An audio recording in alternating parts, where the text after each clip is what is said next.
Well, welcome back. If you was watching the live broadcast, we had some technical difficulties. You got shut down for a second. Comes back up. We're gonna replay the part that was already talked about with Tony. We're gonna try to. I'm gonna try to branch these together to make it one long one for a replay. But we will go ahead and replay this about Tony and see what you guys' opinion is on this. So give me a second here, okay? Mm-hmm.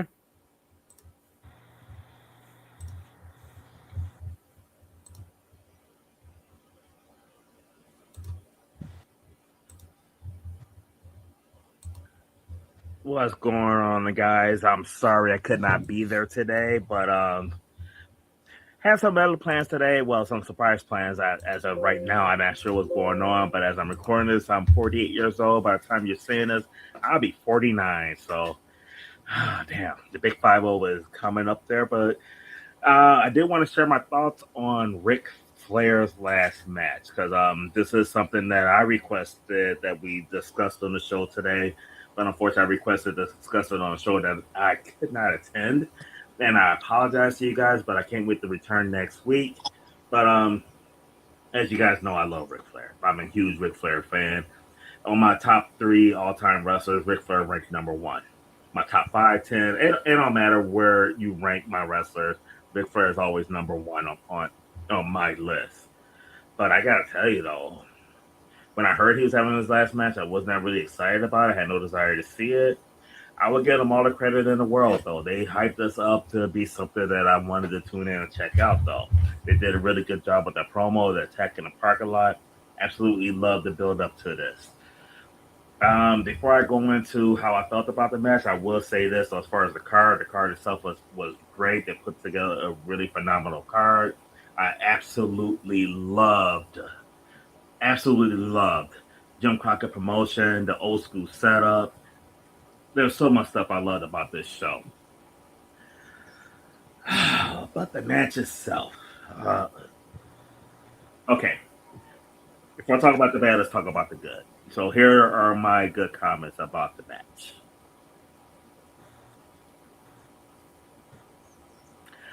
And the bad. Ric Flair's 73 years old. I know. I honestly don't know how the guys on the show what their thoughts on it. I could pretty much. I'm assuming Nicole probably hated it. I mean, she's not like a Ric Flair person like we are, and the match itself was not good. So I think I'm safe in assuming that Nicole don't really have a lot of positive things to say about it. Anybody else on the show, any positivity that do have to say, you guys have to say about it, is for your love of Ric Flair, not this match itself, not the match itself. Not only was the match not good, it was disturbing. It was really disturbing. I mean, Ric Flair looked like he should not have been out there at all, at all. There was nothing in his chops. The stuff that he was doing, it just, he shouldn't have been out there. And I know some people will be like, well, he's 73 years old. You got to give him credit for his age. Yeah, but the problem is he looked like 73 years old. He didn't look healthy enough for this, not for what they were doing. If this was just well, get him in here, get him in there, I'm just gonna carry the load or whatever the case may be, cool. The way this match went, busting him open, he was gassed. Like Andrea, you have a tag team match, and Chris, you talk about believability. You would you tag in a 73-year-old man into a match who is laying on the apron bleeding? Like Ric Flair didn't have the strength to stand up when Andrea tagged him in to get back into the match. At one point, Ric Flair, when Andrea went to put the brass nuts on his hand, Ric Flair was out. He was out cold. He put that figure four in there, and this is not a Ric Flair figure four. That's one of my favorite moves, and this was not figure four leg lock. But when he stuck the figure four on him, and they did the instant 1, 2, 3 on Jeff Jarrett, you guys realize Ric Flair's shoulder was down when he pinned Jeff Jarrett because he was basically passed out. Like this was uncomfortable to watch. It was seriously an uncomfortable thing to watch. Like seeing Ric Flair like that. Like those last 5 to 10 minutes of the match, I was seriously like, is he okay? Is he gonna make it through this? We joked about like last week about him surviving and not dying in the ring. I kind of question it at that point though. So this is something that Ric Flair definitely does not need to do again at all. Like when he said this is his last match, God, this needs to be your last match. Rick. This definitely needs to be your last match.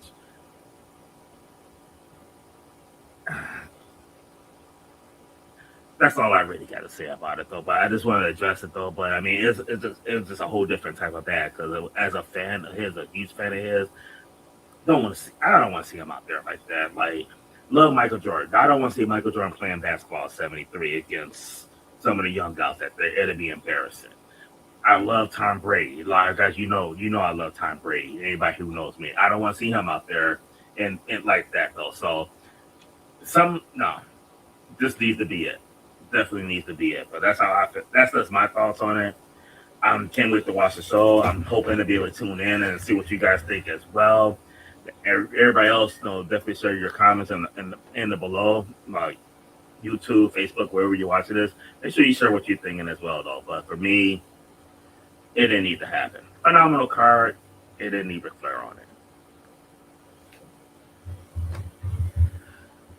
What? I mean, Okay, I think that it's only fair that we let Nicole start because she was mentioned by name. So I think we should get her thoughts first since she was kind of sort of called out. So, Nicole, what did you think about the actual last match of Ric Flair?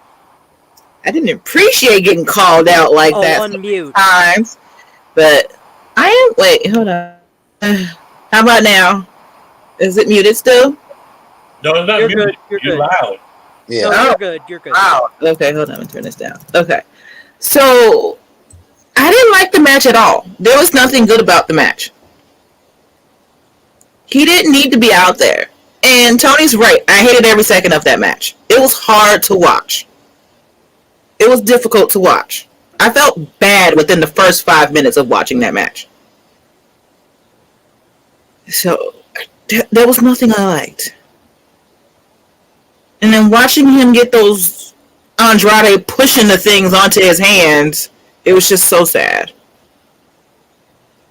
Him shaking halfway through the match because he remembered he's 73 and he's shaking, holding on to the rope. Oh.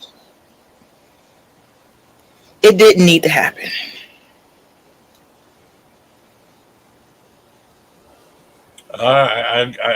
Yeah, Marcus, go next. Well, as the oldest guy in the group, this reminded me of Ali fought Larry Holmes, and Larry Holmes beat the shit out of Ali. And as a kid, I remember having a tear in my eye watching one of my heroes get destroyed like that. I mean, well, first let me start. I really enjoyed the show itself. I mean, it took me back to Saturday at 5:05 at Chicago time. You know, rushing at home, rushing to be coming in from being outside to watch Saturday Night Wrestling on TBS and getting pissed when the Atlanta Braves went long and cut my Yes. butt. I Yeah. used to be pissed Yeah. when that happened. That brought me back to them days, and brought me back to the days when Tony Schiavone actually acted like he wanted to be there, compared to now. I mean, he was good. Ian Riccoboni was good. Most of the matches on the card was really good. Jacob Fatu is a freaking beast. That dude is bad. This was only the second time I really got to see him, and Tony Khan or Hunter needs to buy his contract and bring him up. I mean, I enjoyed that match. Josh Alexander was good. I've seen him on Impact a few times, and that that was one of the best matches I've seen all year. I wish I could have saw American Wolves versus the Motor City Machine Gun about 5 years ago. I would enjoy that match better, but it was decent for what it was. Mhm. But in terms of the match itself, I mean, Tony pretty much covered everything I said. You know, seeing Ric Flair in a t-shirt was just sad to see. He could only take the one bump. He did blade for us, but even when we tried to do the strut, it just wasn't even. He could barely even do that. I mean, he was totally gassed. I mean, it's like Flair. Like, please let this be the last match. I really hope that he could get some public appearances or be somebody's manager, so he can still be Ric Flair and not feel the need to come back because he needs the money. I really hope that this is it for him. I mean, it was really, like everybody, like Nicole and Tony said, it was really hard to watch, and I love Ric Flair. I always said if I had to be a white man, I would want to be Ric Flair. Okay, that's what I used to say. I mean, Ric Flair is my guy. So seeing him like this was just reminded me of when Larry Holmes beat Ali's ass. It was really sad to see. Yeah. Right.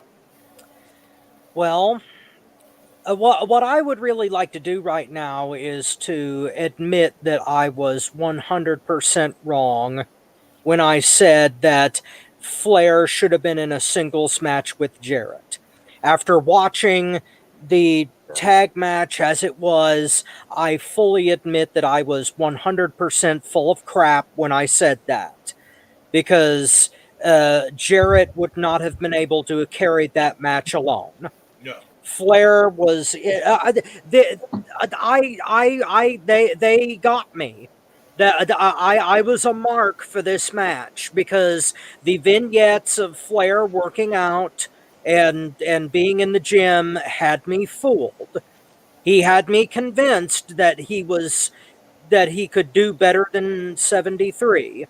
But when he walked out there with the robe and took it off, and there was the T-shirt underneath, so that you couldn't see his surgery scars, that it made me think of the last Nitro when he fought Sting and he was so out of shape. So that was the first bad sign. The match started out relatively okay. God bless Jeff Jarrett and Jay Lethal for the way that they were able to carry everything on their side of that whole thing. And Andrade doing 99.9% of the work was also admirable. But 73 is 73. And Rick was fooling himself into thinking that he could go like 10 years after he had done his best. The bleeding was unnecessary. I thought that was probably the worst part of the match because the blade job really didn't add to it, and that's the reason he passed out. It wasn't because of any of the extracurriculars he was doing in the ring. It was because he bladed, and he bladed so deep that it made him dizzy. So, but yeah, the match itself was horrible. But I can't give a rating to it out of respect for the man who booked it. And that was all Flair's call. And I like I said on Facebook, I pray that this has gotten it out of Nature's system and that he can like function like a regular human being now and just spend the rest of his life being happy with his accomplishments. But who booked it? This didn't look like just because it said Jim Crockett Promotions doesn't mean that he booked this. This is his other son-in-law. No, I'm talking about just the match. Flair called the details of that one match. Everything else he wasn't involved with. I was going to say, isn't that his other son-in-law, Conrad, doing all this? Yeah. Because he owns Jim Crockett Promotions, right? Yeah. No, yeah. Something like that. Yeah. Well, so I mean, I think this is a one-time thing for Crockett Promotions, but we'll see. Because he owns that, right? I don't know. I think so. Because I remember him saying he was going to give the promotion to somebody else, but he just wanted it for this one show so his father-in-law could participate. but I don't remember all the details because I read it somewhere. I don't remember. Oh, I'm not sure. I Alright. didn't read that report. All right, let me give my take on this match. Hmm.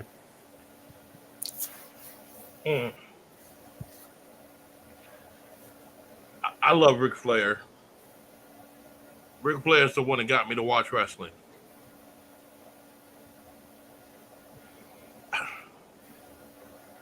This was sad. This almost brought a tear to my eye. Seriously. The one thing I can't relate to him on is when you have a heart issue, because I think Ric Flair had a heart issue. Yeah. Yeah, it's Among pacemaker. other things. Among I other things. really don't think that you are. How can I say it? I really don't think you realize what you can't do and how you're limited until you go out there and do it. Perfect example. Perfect example. When I got through with the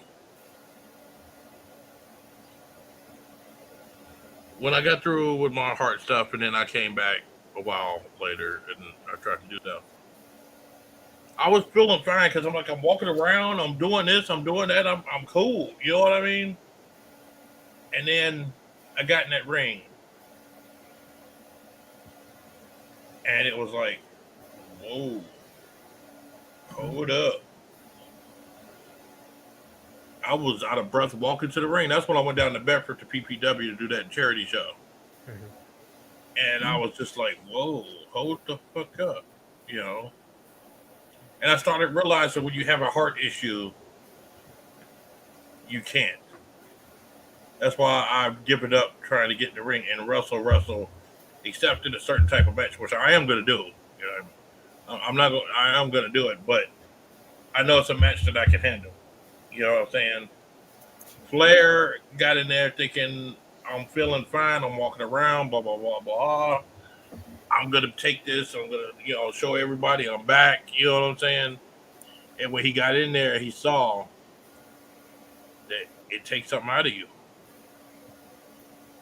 So the match was the shits. It was. But I understand why it was. Mm-hmm. And it sucks when you come to that realization. Because it gave me flashbacks. It literally gave me flashbacks when I watched that match. Oh, I didn't think about it that way. Well, Bobby, you've been through a hell of an experience, and so is Flair physically. So it's sometimes you don't get to choose what happens, but your body does. Yep, sure thing. And your body chose what it chose, and because of that, you are only limited to certain things you can do in the ring. Flair decided to push that button as far as he possibly could, and you see the results. Right. And But this is my point on the whole thing, Rob. When you're walking around normally, you think you can. Mm-hmm. And until you actually get in there and start doing it, that's when you figure out you can't. yes, Your body don't have any type of signs. I'm telling you. My body had no signs of me slowing down when I'm like, oh yeah, I'm gonna get in there. I'm gonna get in there. Okay, cool. And then when I got in there, I walked to that ring and I was doing my usual thing and to my entrance and all of that. I was just like, holy crap. yeah, your body said no. Yeah, my body was like, I'm on strike. Yep. I want to raise. Yep, that's how it happens, and you would know better than anyone would. So yes, I totally see that. And it was funny. My body said, I want to raise. I said, look at the blonde up front. But anyway. Thank you for joining us on FTW Future Focus. We're experiencing technical difficulties. I'm gone. Oh. I had to say something to smile after. It's okay. It's all right. Yeah, we were all very saddened by the results of the match. Even though we respect the hell out of Ric Flair, there was just no reason for this to be what it was. Now, another subject I wanted to go and discuss. We started discussing it earlier a little bit.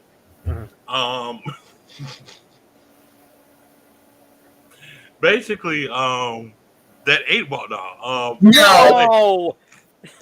Oh my God! We're all gonna hang up on you. You're gonna be on this live by yourself. There shall be no billiards observance on this program. Y'all said that quick too, like no. Marcus sitting over there thinking to himself, like, yeah. Well, Marcus wasn't in on that earlier discussion. I think he might be happy he wasn't. He might be in on some of it, but he didn't hear the whole thing. All right, but seriously, it seems like the landscape of wrestling is changing, and especially for the independent wrestlers, is good. Because Triple H did come out and say that he is not following that model of getting former athletes. He's going to take some, but he's going to go back to getting the independent wrestlers and giving them a chance to go in there and show what they got. He's going to look more towards the independent wrestler. So, my thing is this. Independent, I mean, I hate how they classify this because to me, independent wrestler is almost everybody. You know what I'm saying? That's almost everybody. They're independent contractors, they're a wrestler, independent wrestler. Do you think that this really opens up a lot of pathways now for the independent wrestlers out there on the scene? Or do you think that it's still going to go to a certain look and a certain type, but you can be an independent wrestler? Nicole, go ahead, go first. I think it's gonna end up like how he was doing NXT. It's gonna end up looking like that, just on a larger scale. So you're gonna get the wave of the big man. I think if Triple H is fully in charge, that's done. Most indie wrestlers don't look like Wardlow and all those other big monstery muscle men. They don't all look like that. They look So like fighters. it's gonna look more like NXT did back in the black and yellow days. So if you like that, then you're gonna like what Triple H is doing. I can dig it. Marcus. Well, I think it's already happening in AEW. I mean, you look at most of the guys they have. Started out being, mainstays and independent wrestlers, and he brought them up and gave them more money. And I think it's going to go back to that with Hunter. I think that's where, he did with NXT when it was good. I agree with Nicole. I don't think the big muscle-bound 6'5" guy is going to be as prominent as it was with Vince. I don't think. I think it's going to be more wrestling and less sports entertainment than with Vince. So I think, I'm just really curious to see where it's going to go. I'm just really going to watch, sit back and watch. But I do think it's going to open more doors for more NXT guys to get a better, be more prominent in both companies, I think. Okay. Rob, what do you say? This whole deal is going to explode within the next 2 years. And I think that everyone is accurate in saying that because of Vince McMahon's retirement, there's going to be a whole lot more variety in what WWE presents. However,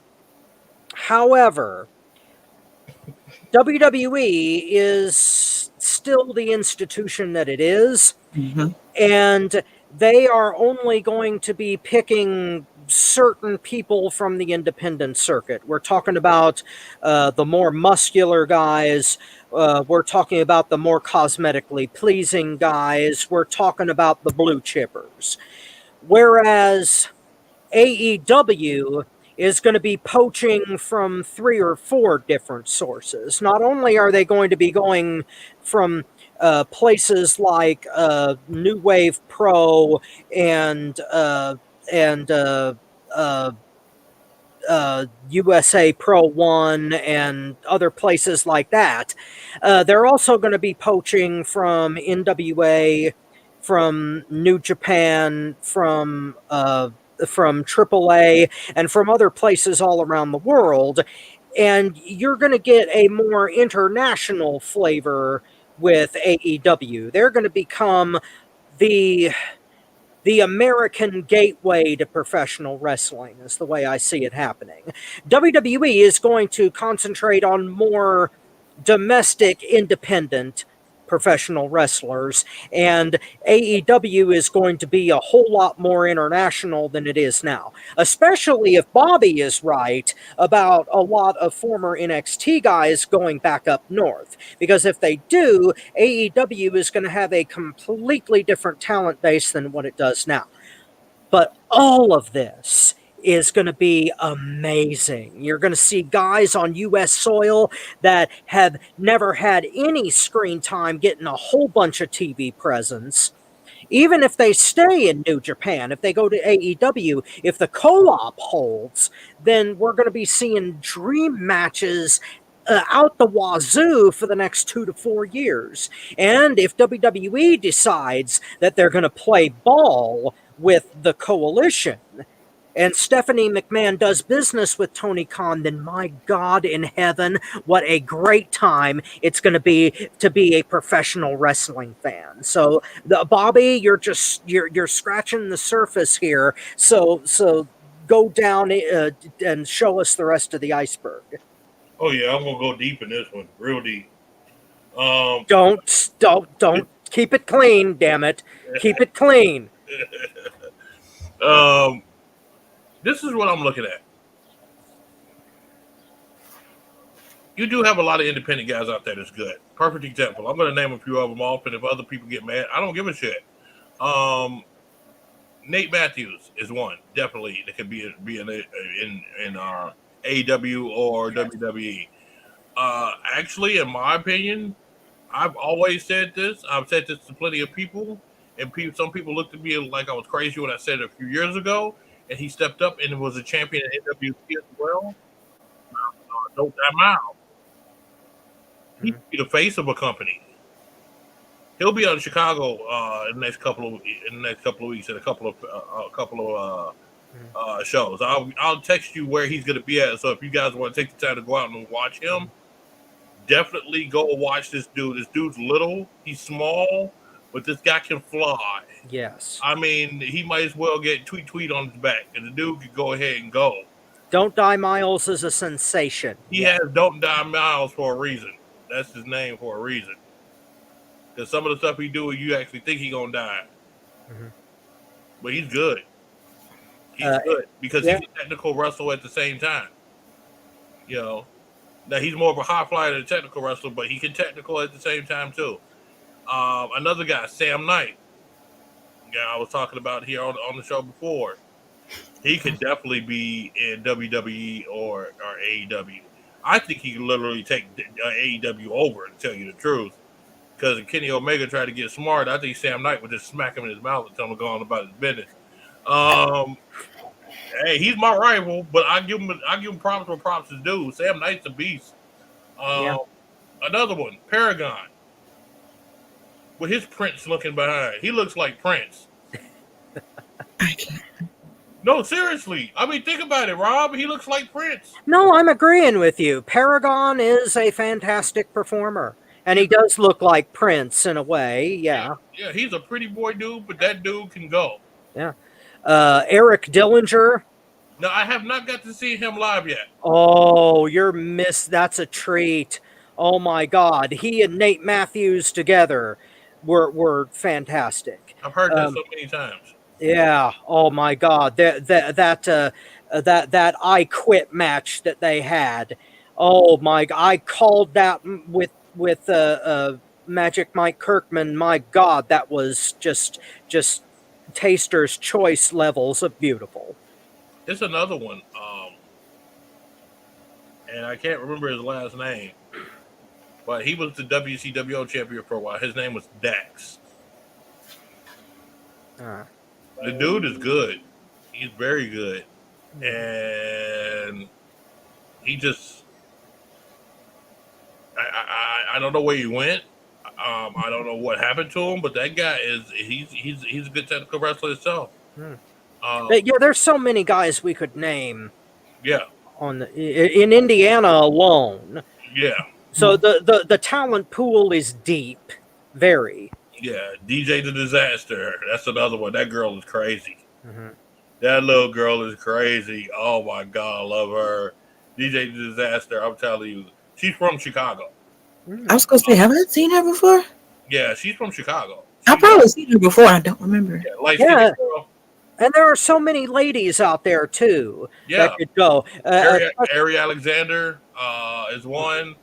Oh God, what was the other one? Oh yeah, Victor said something true on here. Jason Levi is another dude that could make it on AEW, WWE. But I'm trying to think. One is Azri. I can't say her whole name, and she's gonna kill me when I see her. She will definitely hang me. But she's real good. She's out of Chicago. Paloma Star. Oh my God, love her to death. That girl is out of Chicago. Can make it.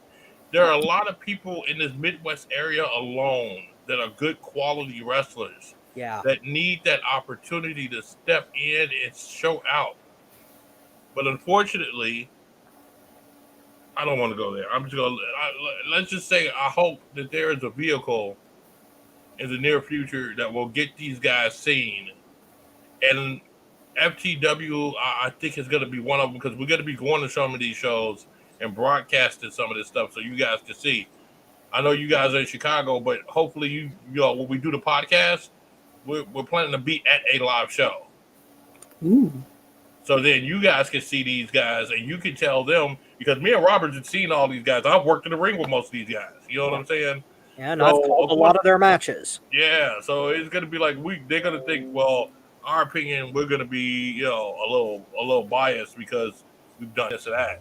So this is where you guys. Oh, come on! No, I wouldn't tell me. No, I would not make it in AEW or WWE. As a manager, probably. As a wrestler, no, not no more. But there was a time. There was a time, Bobby. There was. Yeah, there was a time. I was killing it. I was killing these fools. But anyway, I'm thinking, like you were going off what you said. How long do you think it will be before we start seeing Triple H's old friends sitting in crowds for, like, say, Ileana Pro Wrestling or where I go, Zelo Pro or AAW? How long before we start seeing his little buddies scouting in the audience while sitting in the audience watching these guys? How long do you think that's going to take? next month. Yeah, I was gonna say probably pretty quick. Next month. Okay. I'm gonna say that straight out. Next month. If they haven't already been there. Right. Because my thing is, the thing is, the winter time is when they really come out and look at people. Okay. Yeah. So with it coming up fall on the winter, and a lot of people are going to be at these shows because they don't want to be outside doing something. They want to be inside. So they could get a true crowd reaction off of these guys, see how they work in front of a crowd. You know what I'm saying? It's definitely going to be in the next month. If not, if 2 months at the latest, a month at the shortest. Because he's got to get his wheels back under him. You know what I'm saying? So give him a month. Once he get his scouting team is going to be out there either a month or 2 months. They're going to be out there looking at fools. Yeah. You know, and I mean, these guys are going to have a golden opportunity. Like I said, I think we are going to see the real difference in the approaches in WWE by Survivor Series. I think that they will have the new sea legs will be under them by November. Because no? No, I was thinking, yeah, but I'm like, where would they start scouting? Would they start with like the smaller companies, or would they just pick the ones that's right under where? I got an idea on this one.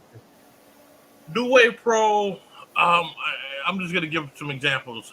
Companies like New Wave Pro, WCWO. I would say AAW up there. That's the only one I really know out of Chicago is AAW. Because I've already seen a couple of Zelo Pro people on the roster right now, because that's where Shotzi came from. Yeah, Zelo Pro. Well, I mean, I don't want to go there about the Shade. Yeah, Shotzi's from there. Kylie Ray is from there. I saw Britt Baker there. She was there too. That's freelance, right? No, they run our freelancers on. Well, they were in Illinois and Indiana, but they shut down like right before COVID. Oh no. Yeah. Damn. I liked freelance. A friend of mine used to take pictures for him.